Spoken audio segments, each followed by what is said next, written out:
Vedare tinokuchingamidzai zvekare kune chimwe chirongwa pano paZim Facebook Secrets and Confessions. Tadzoka zvekare nemamwe mamessages. Rekedzai tibva tapinda mumamessages edu atadzoka takakubatirai. Message yedu yekutanga yakamira sekudai so. Hanzi mukomanashi, nyaya yangu yakamira sekudai. Inini ndakakura ndichigara naambuya. Ambuya vangu ndo vakandichengeta. Kana vari baba vangu handitombovazivi. Munoziva kukurira kumusha, zvinhu zvinenge zvisina kumbobatana. Chikoro handina kana kutombopedza. Ndakangogumira grade 7 chete because ndakashaya munhu wekuti akakwanisa kundibhadharira school fees, asi ndakangokura mukoma kwazvo. Kunyange hazvo zvinhu zvainge zvakaoma. Amai vainge variko, amai vainge vachigara zvavo kutown, asi ndainge ndisitombori close navo. Ndakazoita close naamai vangu apo pandainge ndatova nemwana wangu, uye ndainge ndamitiswa mwana wangu wekutanga. Ndakatongomusira ambuya vangu kumusha ndichiuyawo kuno kuSouth Africa kuzotsvakawo basa. So ndakabva ndazotanga kushanda. Ndichishanda kudaro ndainge ndichichengeta mwana wangu, saka ndini first born ende ndini musikana mukuru kumba kwedu. Amai vangu vakabva vazonotora mwana wangu mushure mekunge inini ndauya kuno kuSouth Africa. Vakaenda vakanotora mwana wangu kuna ambuya kwava kutanga kuchigara naye, vachigara naye kutown, vachiti rekedzai ndigare naye nekuda kwekuti uyu ndiye muzukuru wangu mukuru. So ndainge ndava kuti kana ndikabva kuno kuSouth Africa ndobva ndazoenda ikoko kuna amai vangu. Amai vangu vakawanikwawo neumwe murume, vatori nevana vaviri nemurume iyeye. Kumba kwana amai vangu vakabarwa vari 9, asi vese vakapera kufa. Mumba mavo amai vangu ndivo vega mwana asara. So baba vavo vakati vafa, amai vakabva vatora mbuya kuti vagare navo kutown sezvo pamba painge pava kusagarika. So ambuya vava kugarawo pamba pemukuwasha pamwe chete nemwana wangu. Ndichishanda mukomanashi ndainge ndichitumira mari pamwe chete nehembe dzemunhu wose. Hapana wandaisarudza, kunyange stepfather vangu ndainge ndichingovatengerawo. Mwana wangu ndainge ndichimutumidzira mari yefees pese paivhurwa zvikoro. Ndaibva ndafonerwa ndobva ndazotumidzira mwana wangu mari zvose nemabooks.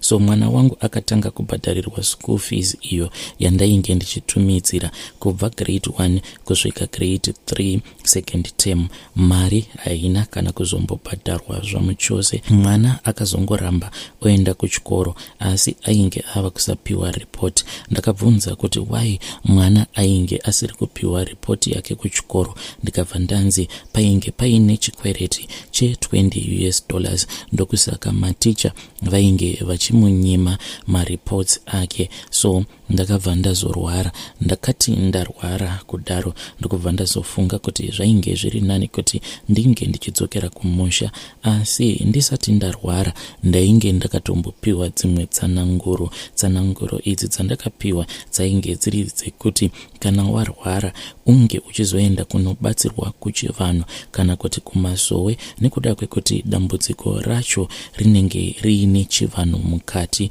So ndakati ndarwara, ndizvo zvandakabva ndatanga kurangarira ndokubva ndazoenda kumusha, ndikabva ndanobatsirwa kumasowe, ndikabva ndaita sekunge zvainge zviri nani. Ndakati ndava nani ndopa ndakabva ndazoenda kuchikoro kuti ndinge ndichinonzwa kuti zvainge zvichifamba sei. Inini ndainge ndichifunga kuti zvimwe kuda maheadmasters ndivo ainge achidya mari yangu yemwana. Ndakati ndasvika kuchikoro kuya ndokubva ndazovhurirwa mabhuku akati avhurwa, ndikabva ndazoona kuti mwana wangu ainge akaguma kubhadharirwa school fees apo paainge achiri grade 3 second term, apa ainge atova grade 6.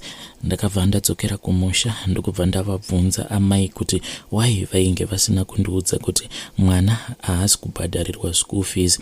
Vakabva vati pamba pacho paari kugara ndepane. Vakati ndaishandisa because mwana aigara pamba pangu, saka ndainge ndichishandisa mari iyoyo yacho yawainge uchitumidzira yeschool fees, nekuda kwekuti mwana wako ainge achidya chikafu changu. Asi kana chiri chikafu ndainge ndichitumira, ndakabva ndati, mama, mungazondibhadharisa kuti mwana wangu ari kugara pamba penyu, saka mobva mazobhadharisa mwana wangu rent. Imimi ndimi makamutora mwana wangu kuti munge muchigara naye. Ndaitotumira wani mari ndichitotengera musha wose, dzingava dziri hembe kana kuti chikafu chekuti vanhu vange vachidya. Amai vakabva vati, ndizvozvo, iwewe ita zvawafunga. Ndakabva ndaona kuti apa hapana kana changu, ndokubva ndazonyarara zvangu. Saka ndakaramba ndongobatsirwa, asi ndaingobata na amai naambuya vakandirera. Even kuCape Town kwandaishanda, ndaitoudzwa kuti mbuya vako vakakuchengeta, vakaisa nyora kuti iwewe unge uchizoita zvechihure, usazoroorwa.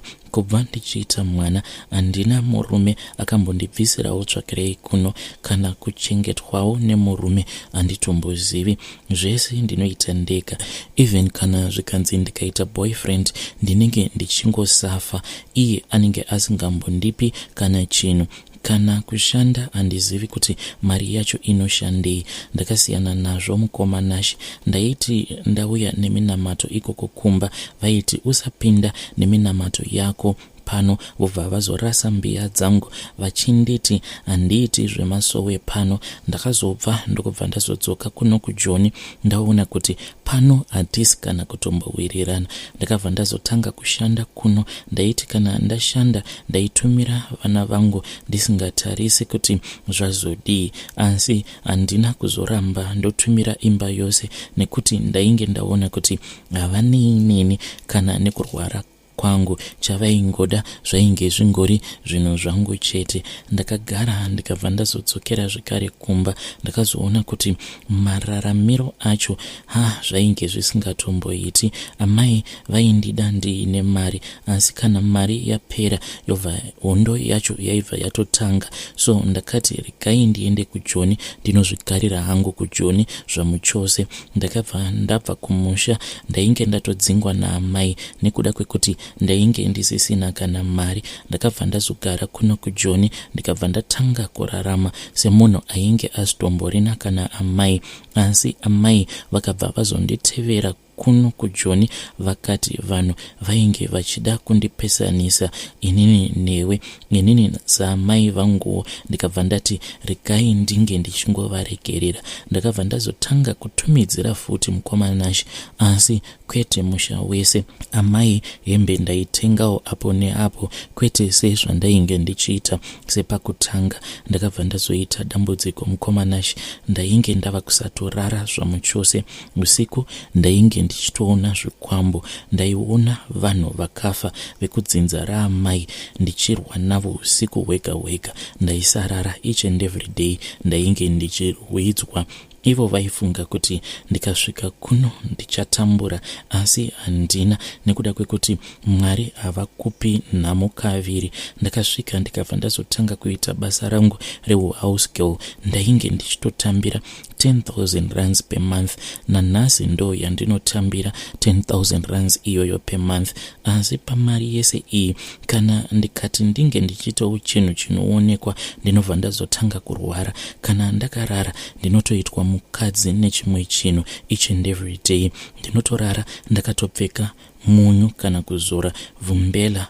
Musi wandinongorega kupfeka kana kuzora vimbela iya, chinhu ichocho chinobva chauya chobva chazotanga kundiita mukadzi. So ndakati chiregedzai ndimbofamba famba. Ndakati ndafamba mukoma, pose pandinofamba ndinongobata amai, even kuhope ndinongorota ndichirwidzana naamai vangu.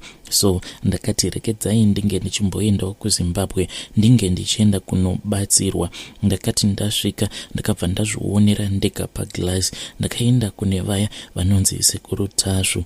Zvese zvinoitika mulife mangu ndakazviratidzwa paglass, pamwe chete nezvikwambo. Ndakagadzwa zvikwambo nenyoka zvinonditeverera kwese kwandinenge ndiri. Ndakabva ndazoudza mama because Zvikwambo izvi hazvisi kunetsa inini ndega, zviri kutonetsa nevanhu vakawanda, asi zvinonyanyisa kwandiri inini. Ndakati ndavaudza mama, ndikabva ndati, mama, ndatambudzwa nezvikwambo. Mama vakabva vandipindura, vakabva vati, iwewe wakakoshei chinoita kuti unge uchiti watambudzwa nezvikwambo? Wakambonyatsa kukoshei? Chinhu chako chakoshei? Kunyangwe zvikanzi unorara uchikwirwa nechikwambo, isusu wani tinongokwirwa nazvo zvikwambo, hatimbokomplaini wani. Wakakoshei? Unoda kuti zvinge zvichigadzirwa, uye unoda kuti zvinge zvichigadzirwa nani, uye unei nazvo? Tese tiri kutorara nezvikwambo zvacho. Amai vakabva vatotanga kutondishaudha mukomanashi, saka chiri kundinetsa mukomanashi. Inini ndinoda kuti ndimbobva kuna amai, ndimbosiyana navo, ndimborarama upenyu hwangu ndiri ndega. Problem iripo ndeyekuti vana vangu vari kutoshandiswawo navo zvekare. Vana vangu vanomuka usiku, pavanomuka usiku vanenge vachingodyiswa, vakatombouya kuzotomboshandirwa muno mujoni. Zvavanoita zvacho mukomanashi, unotonzwa wega tsitsi. Ndoita sei naye mukomanashi? Vana vangu ndodii navo? Ndovarega vana amai vangu here? Kana kuti ndotora vana vangu ndobva ndasiyana navo amai vangu? Kubasa ndinoenda kushanda, ndinoshanda, uye ndinogona kutozvimiririra, asi ndinenge ndichingoti ava ndiamai vangu. Ndinokumbirawo help kubva kwamuri. Ndinodawo counseling nekuda kwekuti musoro wangu unorwadza, kwete kuti ndinoshaya mari, asi nezvandiri kusangana nazvo. Naye mukomanashi, ndodiko nenyaya yangu iyi? Vedare ndo message iyo yandakatumidzirwa ichibva kuna vanzvadzi vedu. Zvakangoma hazvo vedu we. Please ngatizame kuti tinge tichibatsirana navo mucomment section. Inini vanhu vakaromba vanondipisa hasha, because kana ukaona uchiuya kuinbox kwangu uchiti mukomanashi, inini ndafunga kuromba, ndinobva ndanzwa dzimwe hasha, asi kana uchiuya hako uchida kuzoreurura, aiwa, mwoyo wangu unobva wasununguka, wobva wafara, because ava vanhu vakaromba vanotambudza avo vanenge vasina chavanenge vakatadza, zvinhu zvisina kunaka kuromba. Like right now, mwanasikana uyu ari kuti mushure mekunge ndaenda kwandakaenda, hanzi ndakaenda kune vanonzi Sekuru Tasvu, vakabva vandirakidza zvikwambo zvacho paglass. Pandakazonotaura naamai vangu, then amai vakabva vati, wakakoshei? Hanzi sikarudzi yambonyanya kukoshei, sikarudzi yako yakakoshei, ingawani isusu tinongorara tichirarwa nazvo zvikwambo zvacho izvozvo, saka iwewe wanyanya kukoshei? Munhu kana akagara abata mishonga yake anenge atova neumwe mweya wakashatisisa. Zvakangoma hazvo vedu we. Regedzai vatenda panyedu inotevera. Nyedu inotevera yakamira sekudaiso. Hanzi mangwanani akanaka mukomanashi. Ininiwo ndiri musikana. I am a South African woman. Thank you for the creative work that you are doing on your amazing platform. And ndakati ndatanga kuverengawo nekuteerera maconfessions enyu, ndakabva ndaona kuti anobatsira. Inini I am in my mid-30s. Zvino matambudziko awo andiri kusangana nawo ndiri ndoga, ndiri kuona kuti handikwanise kuti ndinge ndichimakurira nekuda kwekuti handina mari, kushanda handishandi. Saka pandakaona kuti mabasa acho haasi kutombobatika, mukomanashi, ndo pandakabva ndafunga kuti zvainge zviri nani kuti ndinge ndichingoshanda vanhurume, but not zvekuti ndinoenda ndichinomira mustreet ndichitengesa muviri wangu. Ndakabva ndazotanga kudanana nevarume vanobva kune dzimwe nyika. Ndainge ndava kungotageta kudanana nevarume vanobva kuZimbabwe, Mozambique, vamwe vandainge ndichidanana navo maNigerian, vaya vanoita zvekutengesa madrugs. Ndo vanhu vekuti ndakaona kuti vanokwanisa kundipa mari. Saka at that time mukoma pandakazosangana nematambudziko awa, ndainge ndichidanana nevarume vangu ava vandaidanana navo vose vari 9.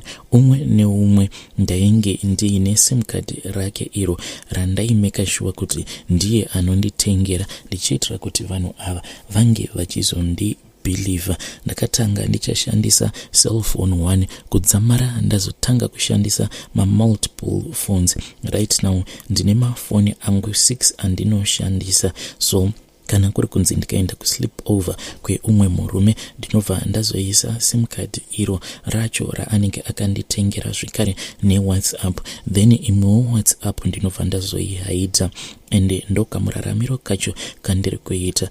Umwe neumwe pavarume ava anofanira kuti ange achindipa at least 2000 kana kuti 1800 rands a month as a girlfriend allowance. Ndo mariwo yandiri kutoshandisawo kuti ndinge ndichichengeta amai vangu, hanzvadzi dzangu nevana vangu 2 vandiinavo. Asi mukoma, for the past few months ndakabva ndazotanga kusangana nemamwe matambudziko awa andichanyatsokuzive kuti inhau yekuti pane umwe muNigerian uyo wandainge ndabva mukurara naye, but ndakasangana naye pabonde zvekare in the same night yandasangana pabonde neumwewo murume uyo anobva kuZimbabwe.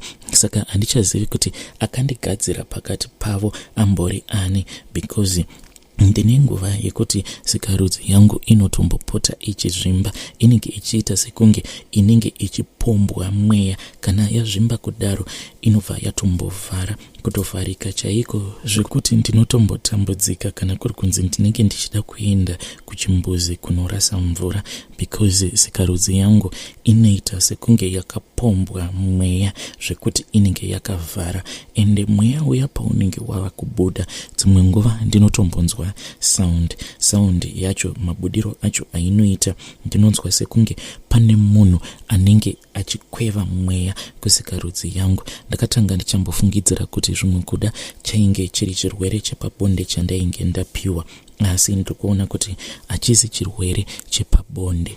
Please mukomanashi, ndibatsireiwo kana kuri kunzi munewo munhu wamunoziva anobva kuZimbabwe anokwanisa kundibatsira.